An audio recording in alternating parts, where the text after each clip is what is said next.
Good news para sa ating mga GoTime Bank users. Mataas na ang interest ng ating GoTime Bank from 3% per annum to 5% per annum na ang interest ng ating GoTime Bank. Maganda din ang GoTime Bank kasi free din ang ating cash in and then free din ang ating cash out. And then meron din tayong free na ATM physical card. Makukuha natin ito sa mga kiosk matatagpuan sa Robinsons and mga cashier na malapit dito. Ngayon, ang ating pag-uusapan, ang ating walkthrough sa ating GoTime Bank. Makikita natin dito sa ating GoTime Bank na meron tayong My Account, meron din tayong basket na tinatawag which is yung GoSave accounts. Maka-customize natin ito. Pwede natin palitan ng name, pwede natin gawing 3% basket, pwede natin gawing education or vacation. And then meron din tayong virtual card. May card number din na makikita dito, expiry, and then yung CVV niya.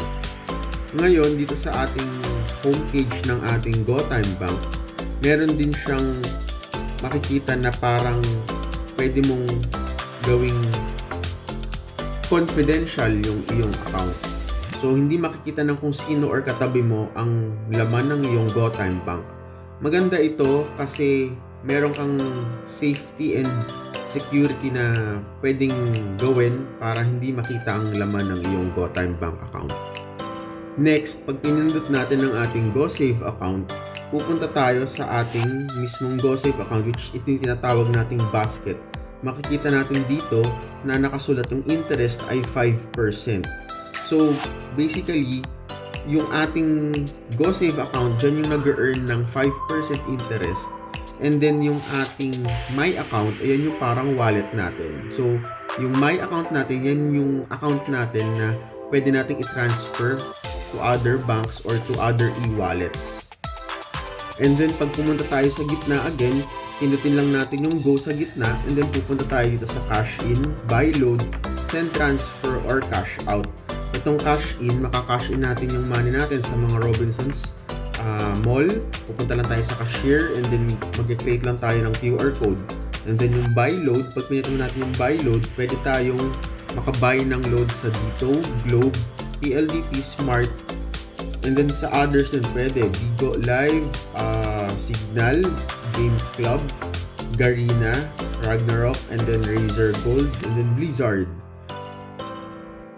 And then naman sa send and transfer, ito naman yung pwede nating gawin na magta-transfer tayo sa other banks or to other e-wallets.